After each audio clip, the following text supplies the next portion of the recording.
Ito na nga pala ang araw na ipamimigay natin si Bukol. Babiyahe pa nga siya ng malayo para makarating lang sa bago niyang magiging amo. May pumunta nga rin pala sa bahay para bumili ng ating mga alagang isda. So paano guys? Tara! Ngayong araw nga pala guys, may bumisita sa ating followers. Katulad ko nga daw ay nag-aalaga din siya ng mga isda. Nandito nga daw pala siya para bumili ng ating mga binibenta mga moli. Tamang-tama naman dahil paubos na rin tong ating mga binibenta. Kahit 5 piraso lang pala ang binibili niya ay dinagdagan ko na. Syempre guys, kapag naka-follow at nakasubscribe, maraming freebies. Natuwa naman siya dahil madadagdagan na naman ang kanyang mga alaga. Binigyan ko na nga rin pala siya ng sticker at pakain sa mga isda. Nanggaling pa nga siya sa kabilang barangay para makadalaw lang sa atin. Maraming salamat ga dahil meron na naman tayo na sanitize na customer. At dahil nag-post nga pala ako nung nakaraan, may nanalo na. Congratulations nga pala kay Nelson Sunga. Siya nga pala ang napili natin mapagbibigyan kay Bukol. Taga Quezon City pa nga siya at ipapadala natin sa pamamagitan ng Lalamove. Lumabas nga muna pala ako ng bahay dahil may bibilihin tayo. So paano guys? Tara!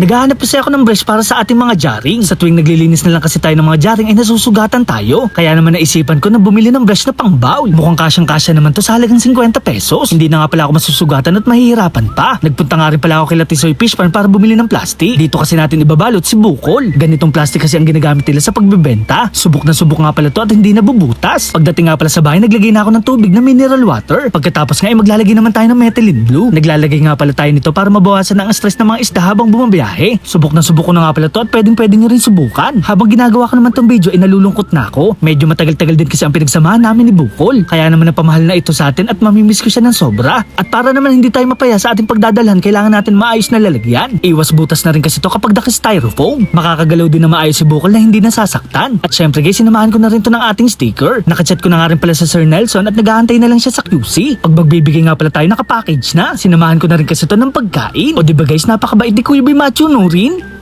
Char! At ready na nga pala si Bukol para bumiyahe. At habang naghahantay tayo ng ating rider, maglilinis na tayo ng ating jaring. Kailangan naman natin itong sabunin dahil medyo matagal to na tenga. Medyo may amoy na rin kasi yung iba at malangis pa. Kahit ganun nga, nagpapasalamat pa rin ako sa nagbigay. Ito nga pala i-blessing na hindi kailangan tanggihan. Mukhang epektibo naman yung nabili nating brush kanina. Hindi ko na nga pala kailangan ipasok ang kamay ko sa bote para lang malinisan. Hindi na nga rin pala tayo mahihirapan at masusugatan. Ang pinoproblema ko na nga lang ngayon yung mga ilalagay pa natin dito mga isda. Hindi na kasi dumating yung mga in-order natin galing pang ibang bansa. Kailangan ko naman tumabalnawan na maayos para hindi sila malason. Mamahaling mga isda ilalagay ko dito tapos matetepok lang.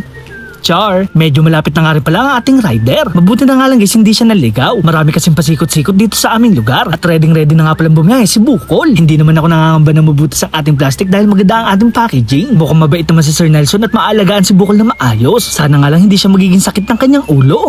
Char! Sa wakas nga ay natapos na rin tayo ng ating paglilinis ng mga bote. Medyo marami-rami nga ito at nakakapagod din. Hindi na nga ako nagtataka dahil ganyan talaga ang buhay ng fishkeeper. Ililipat ko naman ito ating copper Oscar sa kanyang dating pinaglalagyan. Simula kasi nang nilagay natin siya sa baba ay lagi na lang siyang tumatalon. Sinama ko na nga rin pala itong ating convict cichlid. Hindi nga pala sila pwede maghiwa-hiwalay dahil bata pa lang ay magkakasama na sila. Ganun nga rin pala itong ating janitor fish. So paano guys, hanggang dito na lang.